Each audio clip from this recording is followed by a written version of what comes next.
Okay, great. Let's get this webinar underway. So thank you so much for joining us this evening. We waited a few extra minutes for a few more participants to join us. So we've got a good number now, so we'll get started.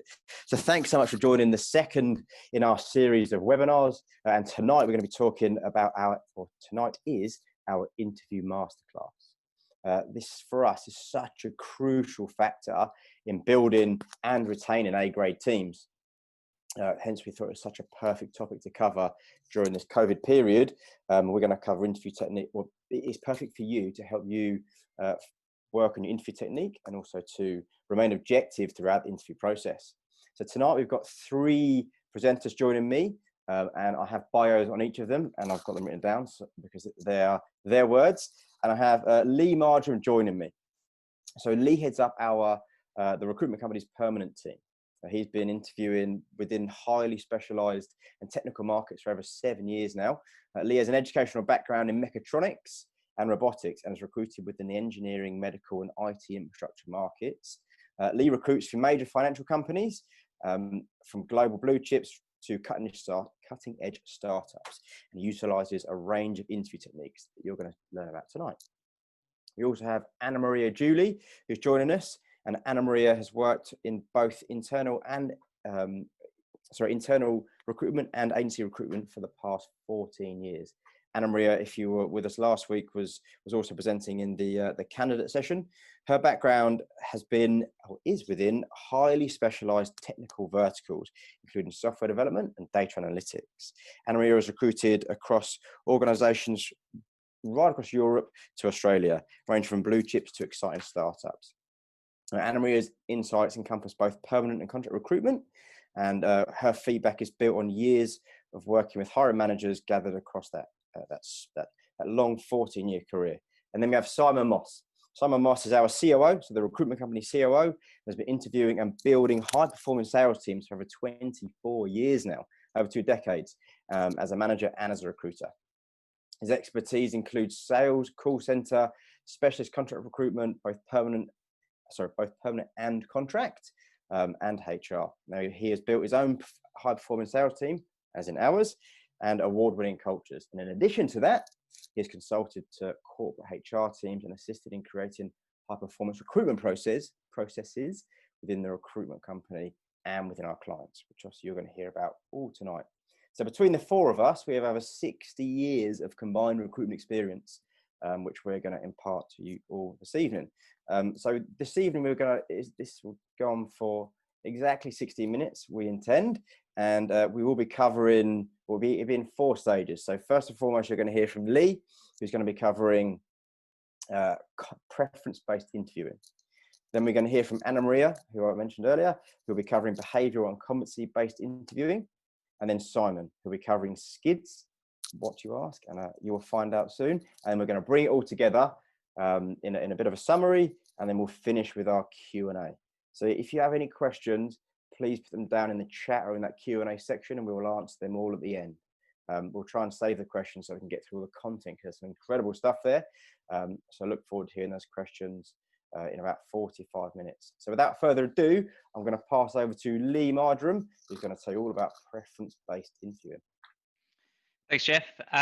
So the first stage and the first tool that we're going to talk about is preference-based interviewing. So preference-based interviewing, in my opinion, is one of the most important tools when it comes to interviewing candidates. And basically, the long and short of what it is it's about asking preferences from the candidate before giving the information to the candidate.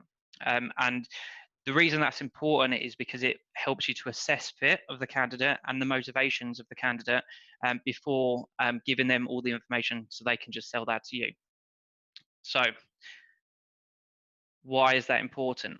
Okay, the reason why it's important is because it's natural that we all talk about what we know and what we like. And when you're recruiting for a particular position, it's very easy for you to kind of divulge all the information about that role and about what you're doing, just because I suppose that's what you've got to hand, that's what you're excited about, and that's what you want to get across, and you obviously want to share your passion with people. Now, the problem with doing that is that if you feed all the information to candidates before knowing whether they're the right fit for the position, what that means is that candidates can then sell or base their answers in return based on the information that you've given them. And what that means is that in certain areas, it means that they could sell themselves towards the position. They could, I suppose, falsify responses in order to be able to make themselves fit to the job description better as well. And also, when it comes to motivation wise as well, you don't really know what their motivations are. So even if they fit technically to the skill set, they might not have the right motivations or even the right culture fit for what you're trying to achieve. So it's really important in this to be able to get the information from the candidate and from the individual first before selling the role to them. Okay. So the top tip on here as well. So, and this is really important as well. And I always say this, but it is really, really important. It's something that we forget when you're hiring for positions, and we all do it as well. But your first interview isn't just for you to assess the capabilities of the candidate for your role, but it's also the first time that they've got to speak to you. It's the first time that you've got to sell your business. So it's also a time for them to check that the position is right for them. So it's very important that you sell to their motivations and what they want, as well as obviously making sure that it is right for you. Cool. Next slide.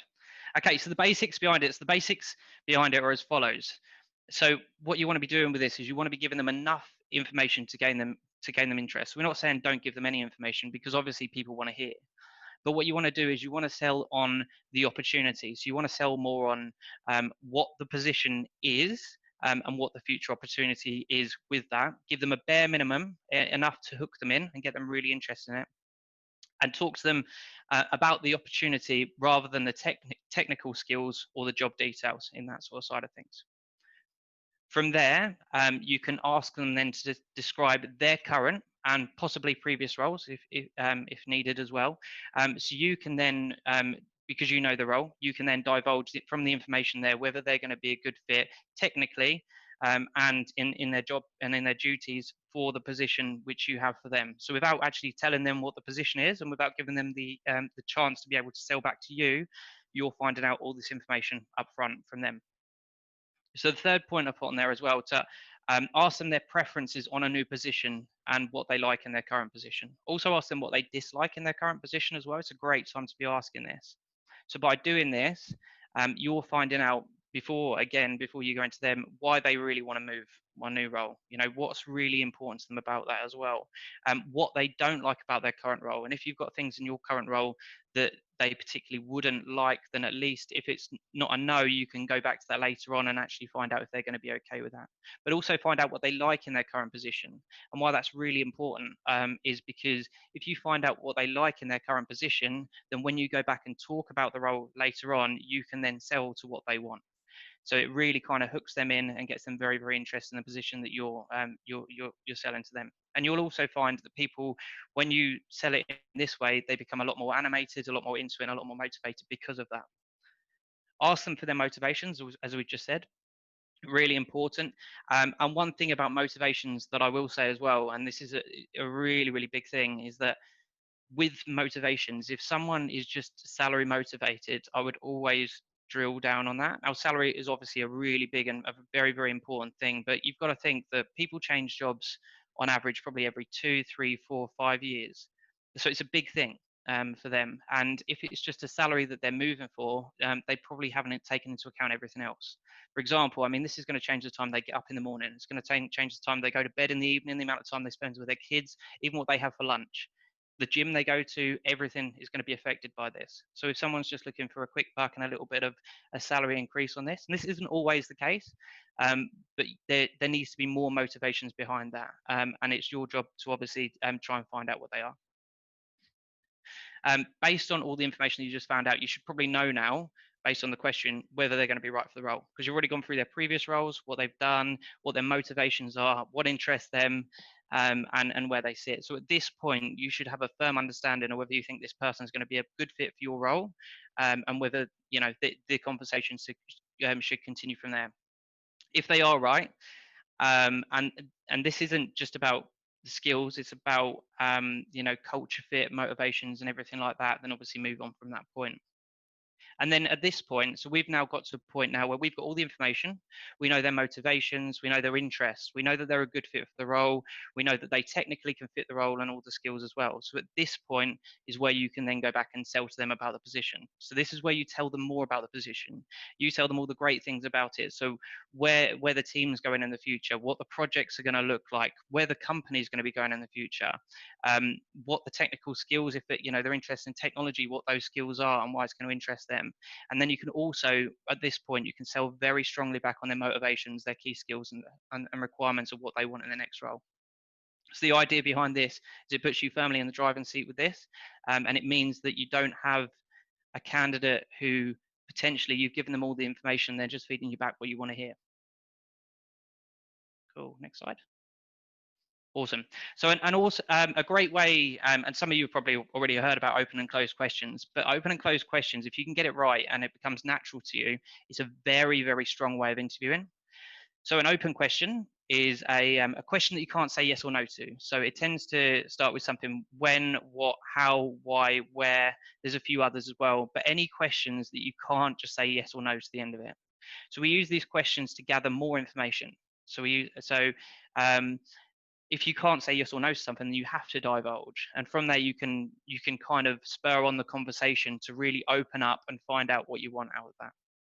We then use closed questions, and closed questions are very strong as well. Closed questions are questions where you can only answer yes or no, but we use them to confirm the information that we've already found out. So an example of this is on the next slide. So an example of an open question would be something like, what is your main motivations for moving positions? And an answer to that might be, my main motivation is to get into a growing company with more stability, which is great. So an example of a closed question that would follow up from that. So what you're saying is, if we had a position with clear career prospects and more stability, you would be happy. And the answer that you get out of that is yes. And what that is doing is that's reaffirming the point, which you've already said. So you're basically, in a way, closing them on that point, but you're also reaffirming as well. So if we gave you this, then that's what you would be looking for. Yes, it is. Cool. Simon? Amazing. There is also another thing with that as well. So with the open and closed questioning, open questions, you can ask multiple open questions at the same time. So you can use it for fact finding and use it all the way through the first point that we're talking. When you're asking about their previous roles, find out all of that information, ask them several open questions, and then summarize at the end. So when you come back to it, summarize with the yes, no questions. So it could be an amalgamation of everything that we've just talked about. So what you're saying is you're looking for someone that's working on the latest technology, that's within 30 minutes of your house, where there's great career stability, but you actually want to progress in the future, so somewhere where you could move up. Is that all correct? Yes, that's all correct. Great. Okay, so we now know exactly what that candidate wants. We know everything. We know that they can technically fit what we want, so then we're in the best position to then be able to go and tell them more about the position that we've got for them. So in summary, to best understand the motivations and fit of a candidate, we need to draw information from them prior to them having all the information from us. So once all the information is gathered, you can use their motivations to better sell them the position and the opportunity. So you can use open questions to draw information and use closed questions to strengthen your close and to confirm points. The first interview is as much for the candidate to find out information from you as it is for you to find out about them. And it's a real opportunity for you to be able to sell your business and the position. And by doing this, you'll find that a lot less people fall out of the positions, a lot less people remove themselves from the process. If there is longer waiting times between interviews or a longer process, this needs to be done here, because if you don't do this here, then people aren't sold into you. They're not going to wait. Or if another opportunity comes along, you're just another opportunity to them. So if you can really kind of sell it at this point, they're more likely to stay attached to your business as well, and ultimately more likely to accept the position at the end. Drill down on motivations to judge how willing the candidate is to move and if that fits with what you can offer. And if it doesn't fit with what you can offer, then that's fine as well. You know, you're not going to win this every single time. But what it does do with this is we're finding that out rather than a candidate just selling to you based on the information that you've given them, and then halfway down the line they decide that it's not right for them. So we know that there's people that are really, really bought in and great for this. And then the last point on here, never assume. double check all your points.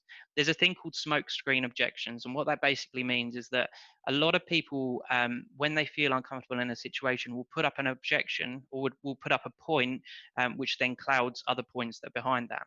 So asking questions a few times over. So about motivations, for example. So what are your motivations to move? Well, my motivations to move is because I want more money. Okay, all right, no problem. I completely understand money is very important, but what else is it that motivates you? What else is it that you really want to move for? What is it that you don't like about your current? So by reaffirming and going back to those points, you'll be able to draw out even more information, which is going to give you better stead moving forward and ultimately help you find the right person.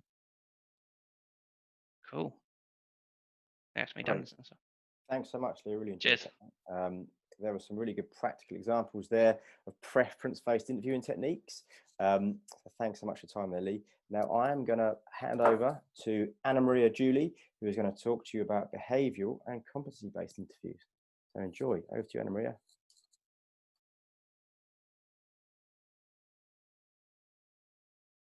Sorry, Anna Maria's having a technical issue.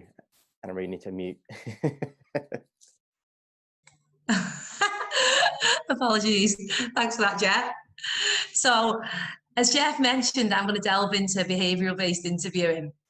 So, why is behavioural-based interviewing important? Well, it really allows you to dig deeper into the drivers and the motivations and the strengths of each candidate. It's based on the theory that if somebody's behaved a certain way a number of times in the past, then statistically they will be likely to repeat that behaviour in the future. Generally, behavioural-based questions will be asked in an open format. For instance, tell me about a time when, or describe a situation where.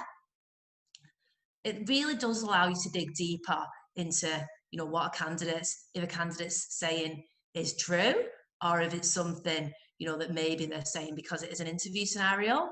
For instance, if a candidate's saying that they're really motivated by internal career growth and they're really loyal and they really want to move up the train, but then when you delve down deeper into the reasons that they left their previous 3 roles, and it was due to the fact that they left after a short time because they were approached about a job with more money, then because that behaviour has occurred a lot in the past, it would go to signify that may happen again in the future. Some examples of particular behavioural-based interview questions could be, describe to me about a time that you felt unchallenged in a role. Great question, because it will allow you firstly to say, does a candidate enjoy being challenged? Is that something that they're motivated by? Also, how do they behave when they're not challenged? Are they an open communicator? Would they discuss it, or would they maybe up sticks and move on to another opportunity? Are they patient, and are they going to be loyal to the company as well? Secondly, describe to me about a project that you've managed from beginning to end. Again, an effective question, because it firstly will allow you to ascertain the depth of experience as the candidate worked on a variety of projects. And also within this question, it's important to know the use of I and we. Very often candidates will say, yes, I've worked across a lot of projects, but if a candidate is constantly using the terminology we, it's wise to dig down deeper and see, were they solely responsible for managing the project, or was it actually somebody else's project and they just, happened to be part of it? Another example, describe to me an example of a business critical problem you solved. What was your approach and what was the outcome? Quite simply, it's allowing you to say, is somebody a good problem solver? Can they be reflective?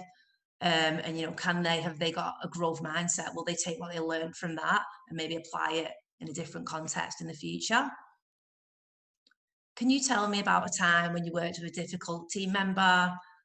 Really common question. Are they a collaborator? Are they an open communicator? And are they going to be a pleasant person to have on the team as well? And then lastly, give me an example of a project that you've worked on that has failed. How do they answer this? Are they positive? Can they, explain it? Are they explaining it honestly? Have they taken learnings from it that they can put in the future? Or, are they putting the blame onto others as well? If so, that would signify that they might might not be a team player.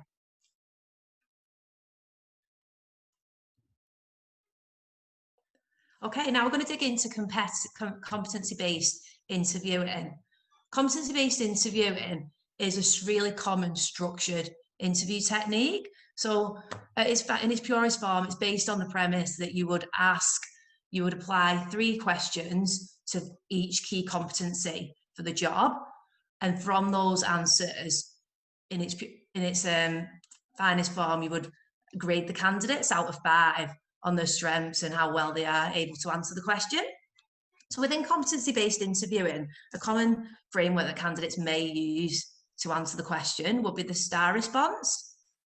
What that stands for is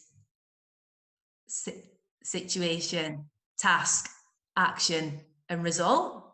It's a really effective framework because if a candidate is able to really articulate their examples and give really defined explanations as well, that's a good signifier of how they may communicate with clients, both internally and externally. But also if they are really results driven and that's a part of the answer that they appear to be excited about and have got good examples for, then that would signify that they are results driven in life and a good indicator of how successful they may be as well.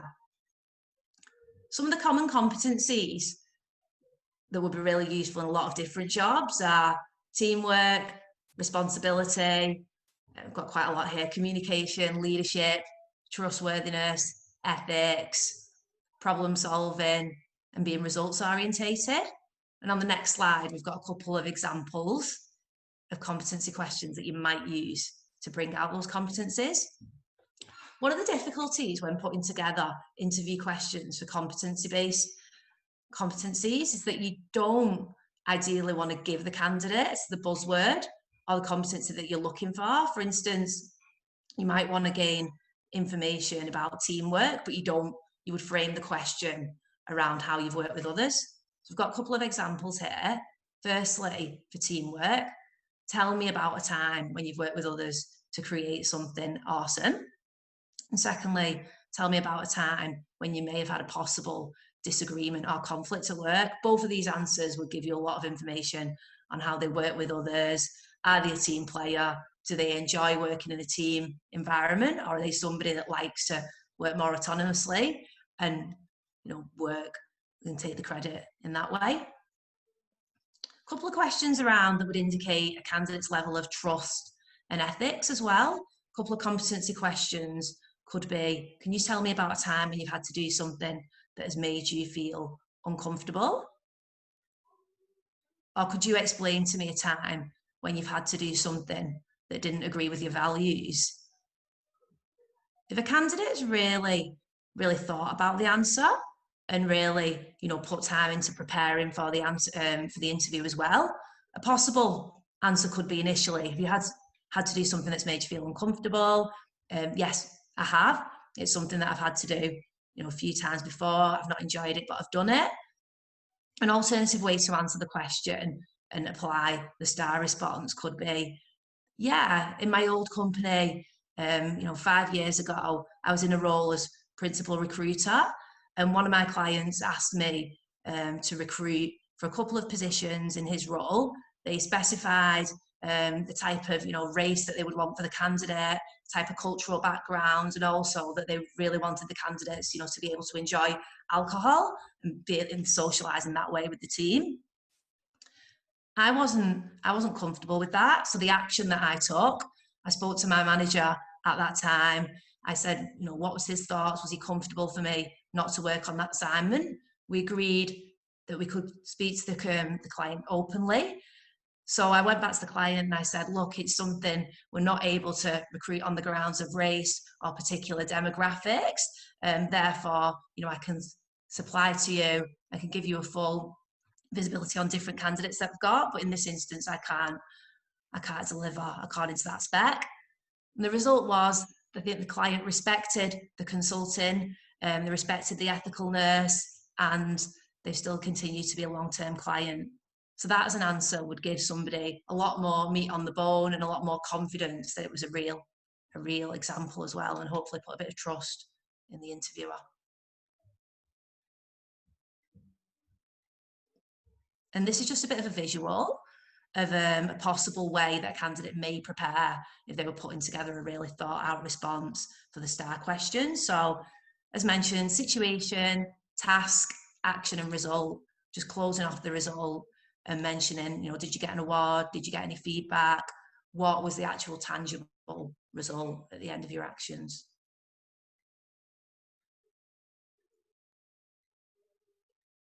Thanks, guys. Brilliant. Thanks so much, Anna Maria. I was engrossed. I didn't realise we were finished. So thanks so much for that. It was great to get a reminder on the STAR response. I'm sure that you guys would have seen people use that and perhaps use it yourself. So now we're going to pass over to Simon Moss, who's going to take you through SCIDS and then bringing it all together. So pass it over to you, mate. Brilliant. Thanks, Jeff. Can you hear me okay? Audio good? Brilliant. Okay, thanks everyone. Yes, SCIDS interviewing. So SCIDS is a interview methodology that TRC have developed for internal recruitment. And something we've adapted from quite a well-known interviewing technique that I'll go through today. So SCIDS is a watered-down version of an interviewing style called SCIDS. And SCIDS is outlined in a book. We can see about 3 copies of it behind Jeff on the bookshelf. A book called Top Grading by a guy called Brad Smart. And top grading was a methodology was used by some of the world's fastest growing companies in the 90s, the 80s, 2000s. It's made famous by Jack Welch over at GE. And it has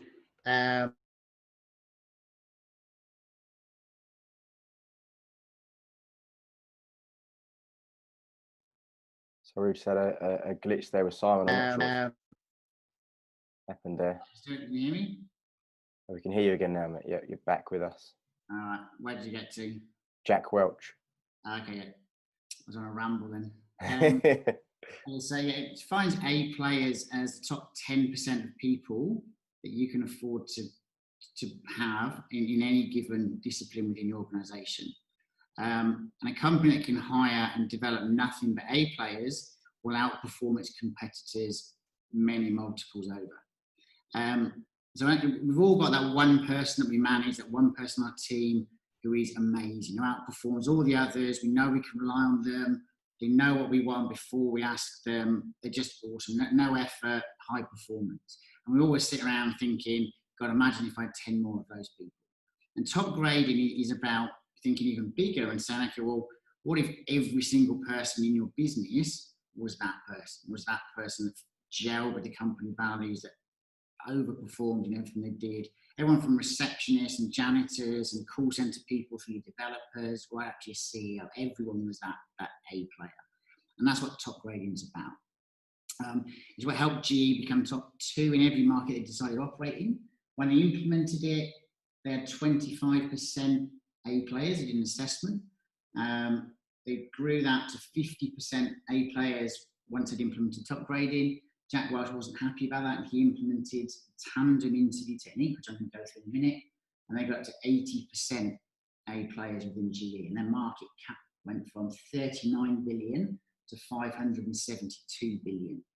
And in the quote at the top there is Jack Welch basically saying the top grading was what helped them become the most valuable company in the world. So it's the bottom of the graph where it starts going up is where it ran about where they implemented top grading. So core to top grading is what they call SCIDS interview, which is a chronological, in-depth, structured interview, and it's aimed to identify patterns in someone's background,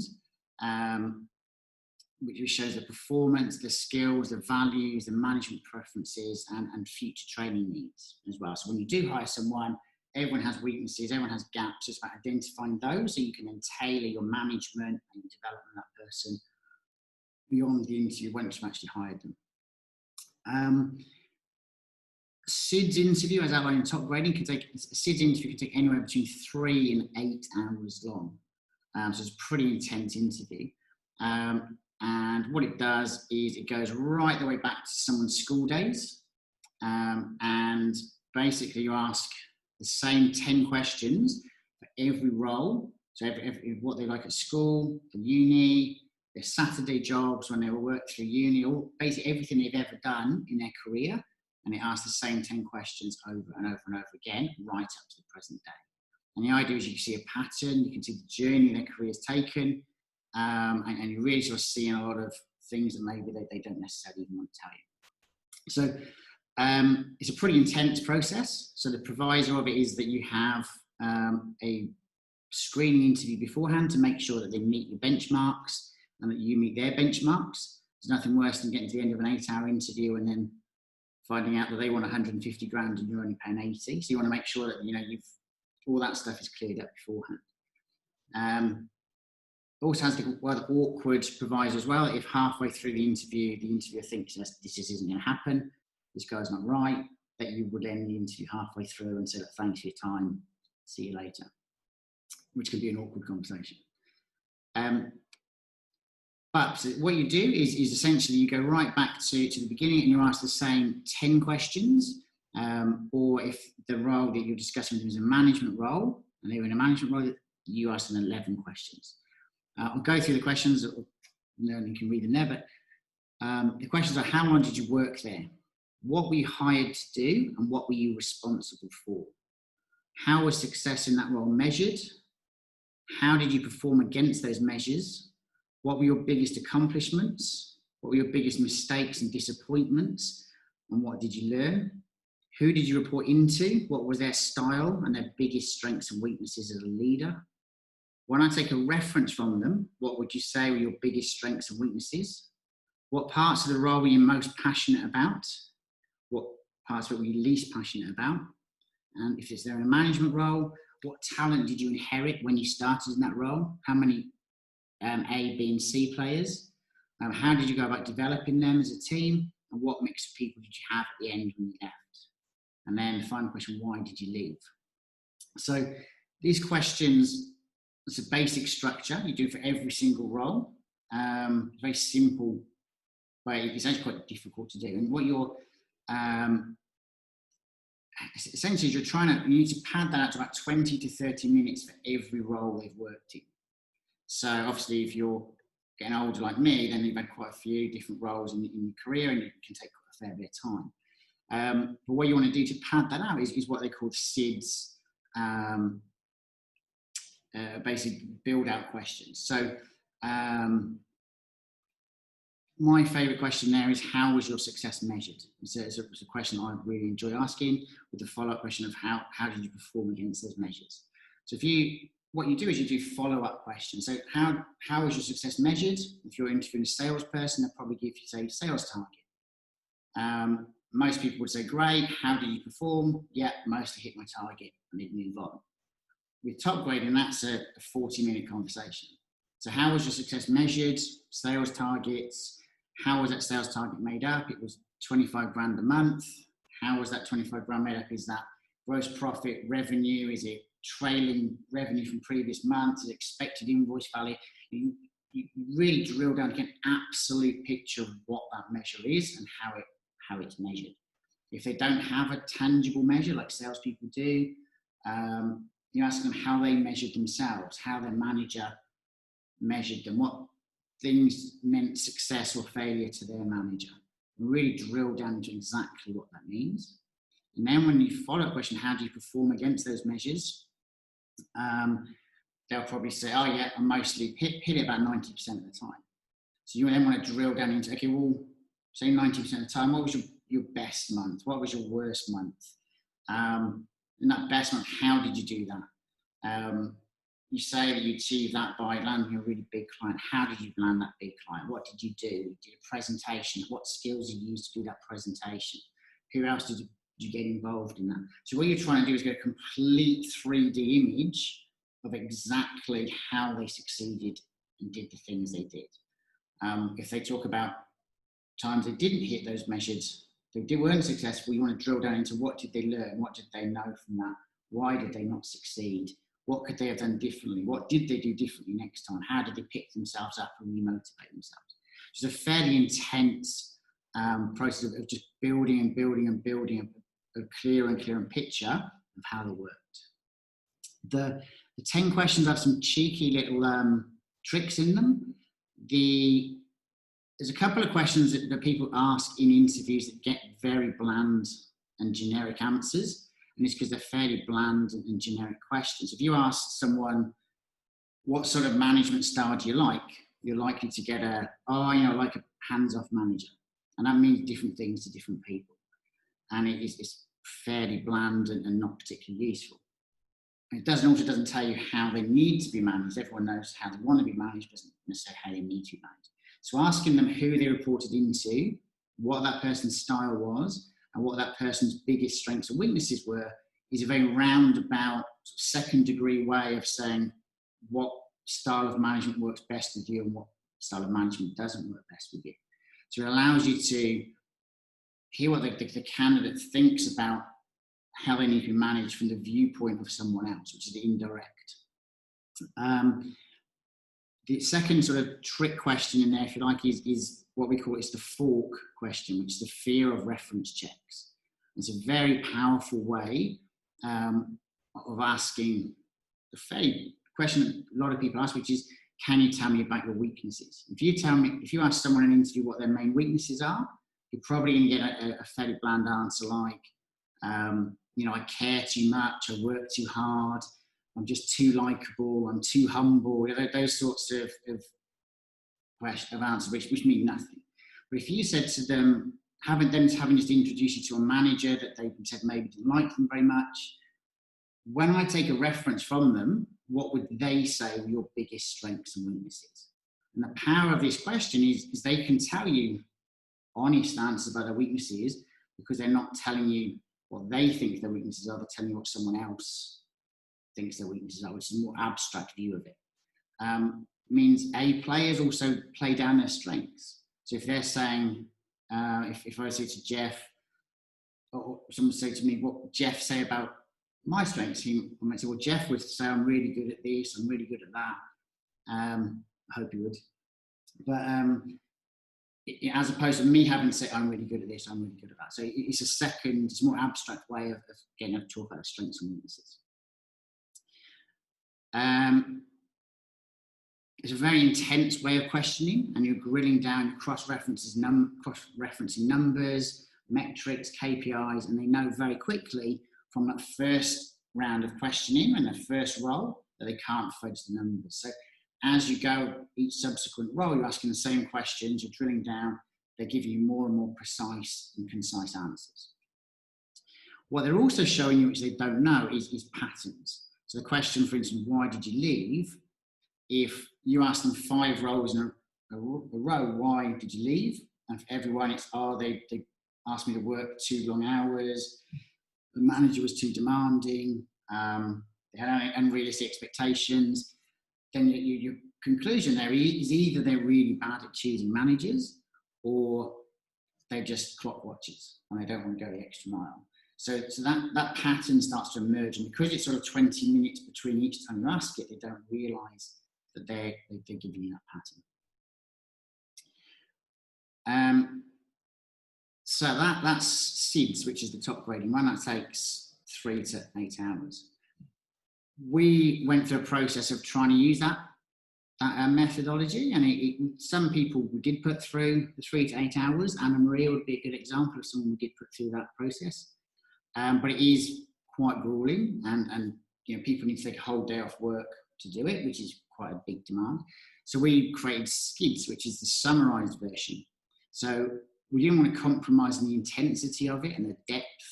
So rather than do the full 8 hours, we can cut it down to about 1 hour, ideally 2. Sometimes we do it an hour and a half. And we do the same intensity, but we focus purely on the last 3 or 4 roles that someone's worked in. So if someone has worked for a company for a long time, like myself, I've had 5 or 6 different roles in that company, we'd focus on the last 3 or 4 roles that person has had. If they worked for lots of different companies, you would focus on the last 3 or 4 companies they've worked for. But the same process, you just 3 or 4, you try to talk about 20 minutes for each role. You ask those same 10 questions, or 11 if they're a manager. You build it up with follow-up questions, and you spend about 20 minutes in each role. The tandem approach that Jack Welch introduced, the top grading methodology, is that you have 2 people in the interview. and they're both trained in the methodology. You have one person who asks the high level 10 questions and sort of leads the interview, and you have a secondary person who takes notes and who asks the follow-on questions. And then, but then you bounce off each other and build and try and get a real three-dimensional view of every single role that person's worked in. So that's SCIDS, a fairly intense methodology. I've kind of summarised about 600 pages of the book there in about 5 minutes. So apologies if it's a little bit rushed. But essentially, so we've covered preference-based, we've covered behavioural, we've covered competency, and we've covered SCIDS interviews. So 4 very well-known, tried and tested interview techniques. But bringing it together, they're really powerful to merge together. So one on its own can be great, but they're even more powerful to merge together. So you as an interviewer or as an individual can mix and match those styles. So preference-based and behavioural style questions, if you get really good at those, you build your own kind of almost toolkit of your favourite questions that you like to ask. It's very easy to drop those into an interview at an ad hoc basis. So those 2 styles of interview lend us very much to off-the-cuff style interview. SCIDS, competency-based interviews, are more inflexible, they're more formal, need more planning, so they tend to be less useful in that sort of mix and match style environment. However, preference-based and behavioural questions are really useful in that SCIDS questions as follow-up questions. So if someone is saying, I hit my target 90% of the time in that role, and you say, can you give me an example of a time when you didn't hit your target? What did you do? Those sort of behavioural type questions are really useful. Preference-based questions are great, and when you sort of I worked in this role, my manager was very hands-off, and then the next role, my manager was very hands-on, asking the questions, which do you prefer? If you haven't told them that they're going to be working for a manager who's hands-off or hands-on, they don't know, they've got to give you a preference, which helps you align them to the manager you're recruiting for. The STAR method that Anna Maria outlined is a really useful method of assessing someone's response. You can use it quite formally, Anna Maria showed, but also just as a general sort of subconscious way of listening to how people answer a question. If you're asking them for a situation, can you give me a time when you worked with a difficult person? Everyone can say yes, I can. Okay, great. But what was that situation? Do they focus on a task? Are they aware of what the task was, the situation? Do they talk about the actions that they took, and are they results focused? So just listening out for those sort of elements of a response can be really powerful. And learning to do SCIDS style questions, of the follow-up questions, is a really powerful general way of sort of that natural curiosity of drilling down in further and further when someone gives you an answer. It's a really useful skill to have generally in an interview. As an organisation, mix and matching interview styles can be really powerful as well. Basically, if you have as an organisation, if you're looking at interview styles, you want to put together a multiple stage interview. We always advise a maximum of 3 stages, and that includes the agency stage. So if you have a good agency as a partner, you see as a bit of an extension of your own interview process, then use them as that first stage. That's that screening stage. And then ideally 1 stage with you, but possibly 2 if you need to. And make sure that your process, that whatever sort of combination of interviews you put in, you check for technical skills, for management preferences, for values. Make sure you have time in there to sell the opportunity. And as Lee mentioned at the beginning, make sure you understand their motivation. That's all sort of incorporated into your interview process. And picking and choosing which interviews is a really sort of powerful way of looking at candidates from different angles. So I'll give you an example. Is our own process. So for us, we have a 4-phase process. If someone wants to come and join the team at TRC, we have an application process. Now, one of the things that we probably haven't got time to go into today, but in terms of the interview process, can help you build your employer brand. So you're showing rather than telling your values and the things that are important to you as a company. So for us, when someone applies for a role with us, video is a big thing for us. We have a lot of video products. We're very big on innovation, on problem solving, on people who are very accessible and responsive. And so when you apply for a role with us, there's the boring old way, which is they can fill out a form, attach a CV and send it to us, which is easy. But if they really want to impress us, they click a button on our website, it brings up a little screen and they can record themselves telling us why they think they should work for us. And then they attach the CV and they send it into us. So the actual process of applying for a role with us demonstrates our values. We then have a preference-based screening interview, which is done over the phone, and we use preference-based interview for that. And that really makes sure that person gets our benchmarks we need. So their sales figures are above the benchmarks, all what we have to offer hits their benchmarks. So that, it's a good match between us and them. It's kind of like, we know they can do the role, we know they're a decent person, it's all looking pretty good. And then they go to the second stage. Second stage for us is SCIDS, which we try and do in an hour to an hour and a half. And that basically really delves down into how they did everything. What are their skills? What have they learned? How have they evolved? And it just takes them a little bit of a journey of the last few years of their career. Behavioural interviewing is a really good one to use here if you don't want to do the full SCIDS, because that again is really delves down into how they did things and what they did. And then the last one we do is a more structured competency values-based interview. We have someone that coordinates all of these stages. They take feedback after every stage. We sit down, all the interviewers who have been involved, and we say, okay, well, look, what are we concerned about? What are we lacking here in terms of what values haven't they demonstrated to us through this process so far? Or they've not had the opportunity to demonstrate yet. And so we build a competency-based interview around identifying those values that maybe we have some concerns with. We always keep that fairly short, and we leave plenty of time at the end of that competency interview to do some fun stuff, to sell the company, to engage them, because competency interviews can be quite cold. And we do things like they get to interview us. We've got a little jar with random questions in it that we can ask each other. Sometimes we take them out for pizza. But we do something fun at the end, but that competency interview is quite formal and identifies those specific competence or values we feel maybe we've missed. So having a structured interview process is really powerful as an organisation. Feedback we get from candidates quite often is that multi-stage interviews are a bit haphazard. We get asked the same question over and over again, whether from interviewers, no one seems to have feedback on the previous interviews.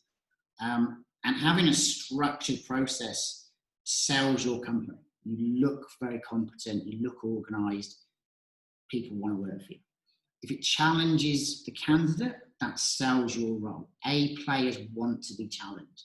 A players, doesn't matter if they're CEO of a global corporation or 14-year-old on a paper round, they know what they're good at. They know feedback from their managers. Their managers think about them because they ask.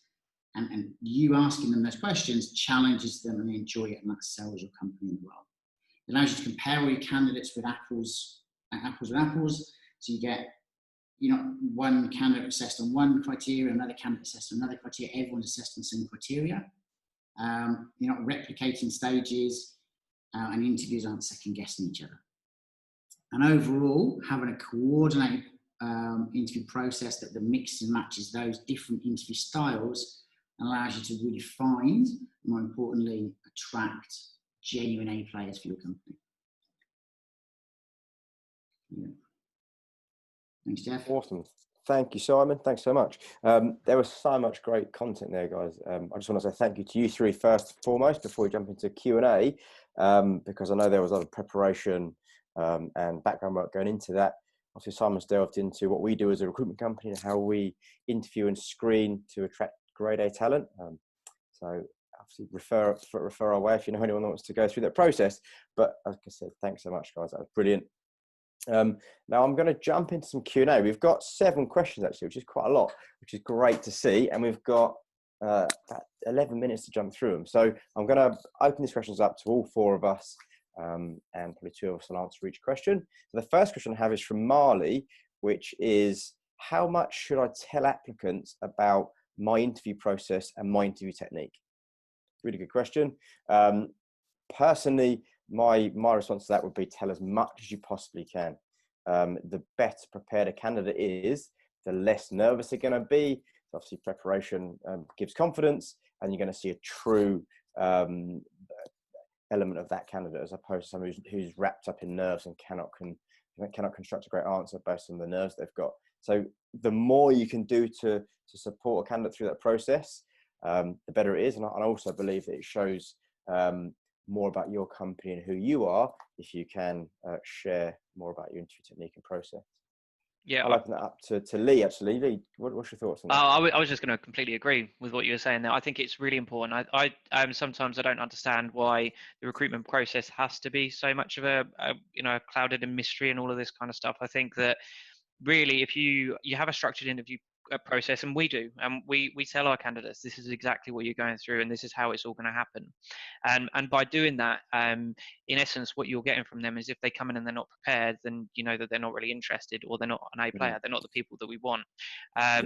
You can even tell them, these are the types of questions that we're going to be asking. It doesn't really matter, it's how they perform on the day. But I think it's really important to be transparent, and it does show through as well. If you're transparent with them and you give them all the time and you give them all of the information, then they come back and they feed it back to you, then they're probably the people that you want. Absolutely. Completely agree. Anything else to add there, Simon or Maria? I think you said, you don't want to catch people. You're not trying to catch people out. You're trying to give them their best opportunity to present their best version of themselves. And if you're asking for a situation where they've done something and they haven't got a situation, then that's the answer you want, not whether they can think of stuff on the spur of the moment, unless that is what you're trying to test. But normally you're just really trying to get as much information from them as you can and make them as comfortable to give that information as possible. Absolutely. Thanks for that question. Sorry. No, I was just going to say one more point on there as well. Also, you'll find that people come in and they're a lot more calm, so they will actually genuinely perform better in interviews because they know what to expect. I think that's really important. Individual, don't you? I think it shows like a mutual respect for their time as well. If you give them an education on not only the types of questions, but how elaborate the process is going to be, how long each interview may take, and how many stages there are, then I think it allows them to better plan for that. And good candidates are more often than not going to be considering different opportunities. So they're going to have to book time off work multiple times. So I just think it's mutual respect as well. And again, it'll just allow them to be calmer and happier. Absolutely. Okay, I'm going to jump to a question from Seb.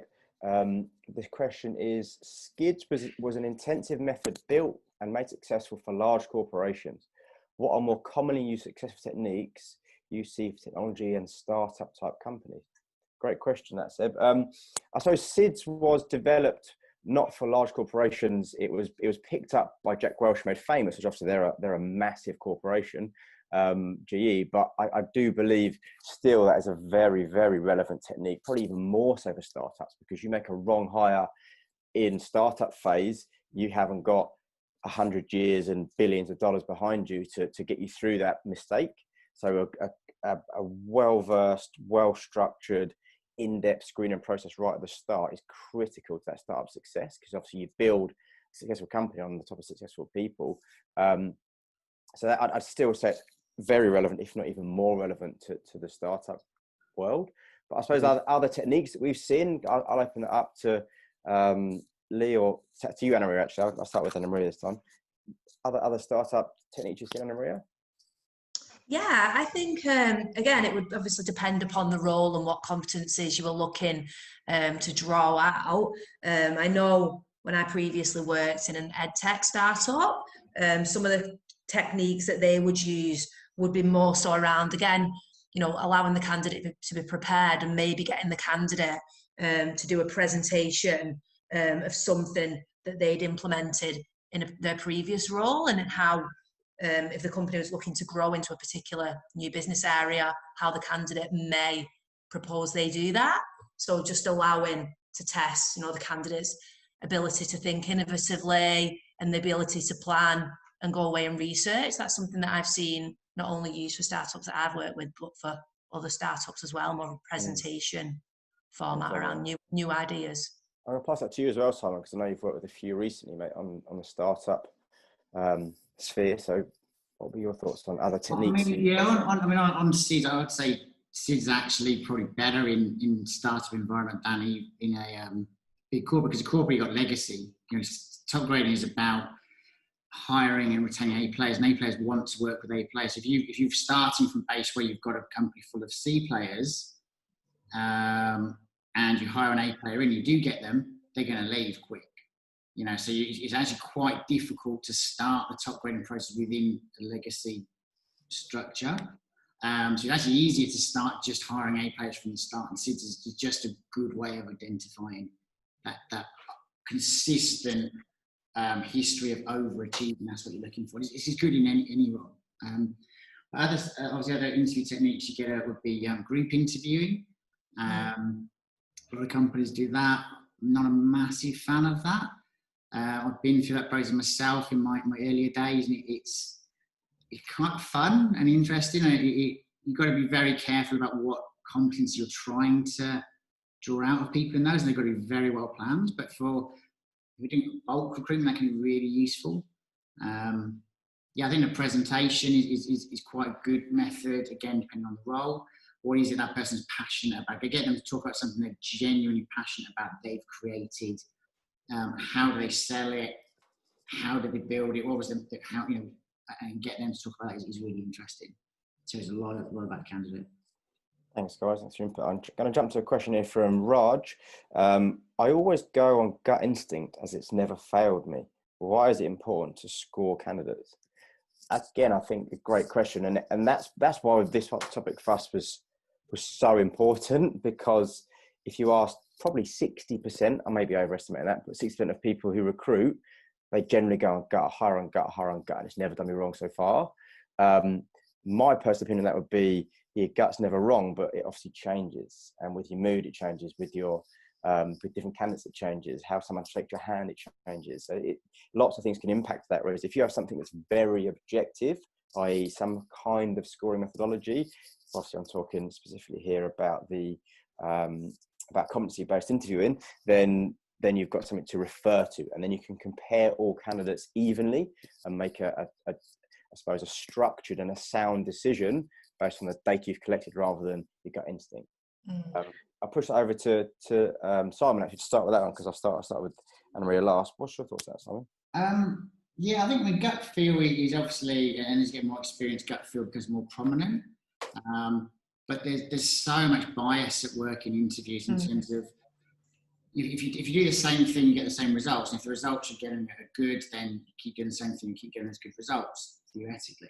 But if you're looking at growing beyond where you currently are, if you're looking at improving, then you need to change it. And generally, gut instincts will get you the same sorts of people. People tend to hire people that are, I'm going to talk forever on bias and heuristics and interview, I love that stuff, but people do tend to hire people that remind them of other people. People do tend to make assumptions about people, and you miss out on a lot of diversity. It's very difficult, for instance, if you're hiring someone who's been out of the workforce for a long time. A lot of people who've been raising kids struggle to get back into the workforce because people won't hire them because they don't have the interviewing skills to look beyond, okay, where's this, I work for Westpac and I'm going to hire someone from NAB, and I work for NAB and I'm going to hire someone from CBA. There's this sort of very closed gene pool of people that get passed around. And that's awesome, and you get good results from that, but you don't then get fresh ideas and new stuff coming in and maybe is outside your comfort zone. And that's the idea of using different interview techniques, is you see different things in different people that maybe you wouldn't see if you just keep doing the same tried and tested method. It's not a bad way of interviewing on gut feel, particularly if you get good results. If you hire on gut feel and keep hiring bad people, then that's not good. But there's lots of people that do that. But it's just having different tools in your toolbox that you chance someone who maybe hasn't worked for one of your direct competitors, been out of the workforce for a couple of years, something about them, having a good behavioural question to ask them might bring out something in them that you think, wow, that's awesome. I wouldn't have hired them. I'll give them a go. And just on that as well, I think gut is always obviously built on past experiences and biases, and one of the biggest challenges in the industry is biases and unconscious biases. People don't even know that they had them. So by putting some sort of scoring metric in there, what we're trying to do is combat against that, and that's all it is. It's just kind of give it a go, and then maybe those biases, they might have always done you right in the past, as we've just said, but having unconscious biases can also be very dangerous. So it's just, having some sort of scoring pattern, whether you use that in the end or not, at least it will give you another thing to think about. Yeah, great. And I think we've brought up bias and heuristics there a few times. So I think webinar 3 will be on bias and heuristics. I think we've locked us into that one. I'm going to jump into another question there from Seb. Seb's got some great questions here. And this one is, out of curiosity, on trying to cap at 3 rounds of interviews, some companies such as Goldman Sachs go through numerous rounds of interviews. Why are they successful? You're right. I mean, and there are other companies like AWS who have 10-stage interviews. And obviously they're successful for a reason. I think a lot of that is built around the name and the process in it, and it's obviously stooped on a history. So people like the challenge of that. They are successful, and it's obviously worked for a long time, and people are ready to go through that process. They want to go and join Goldman Sachs.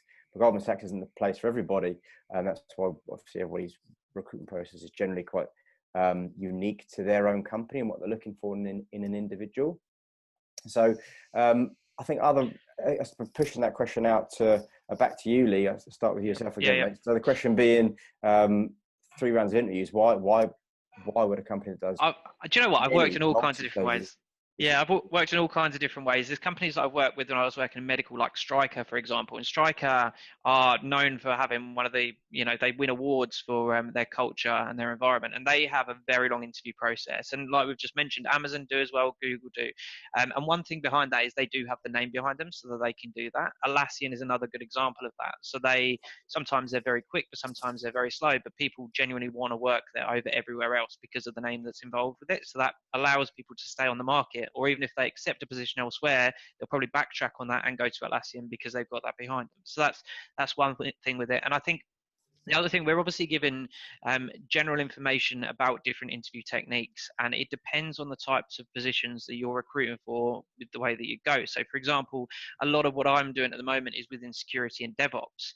And even now, even in the market that we're in now, these markets are markets that are moving very quickly. To be able to find really good skilled candidates in this area, if you did string a process out that long, then you just lose people because they'd go to other organizations before you even got a chance.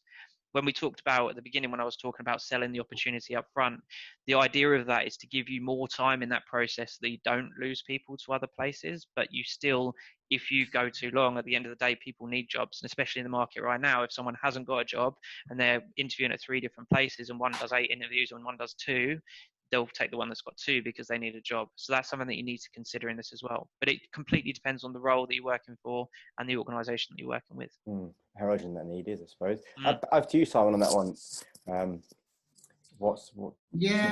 always find it interesting. I think that one of the things with top grading that it solved for GE was they had a lot of interview. I love top grading, as you can tell.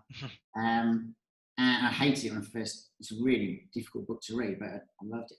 But they had a lot of interviews, and they were GE and had the name and everything, but they condensed them down into pretty much one. There's a screening interview, SCIDS, and that 8-hour interview, you get someone to take a day off work, they're with you for 8 hours, and at the end of it, they get a job offer or they don't.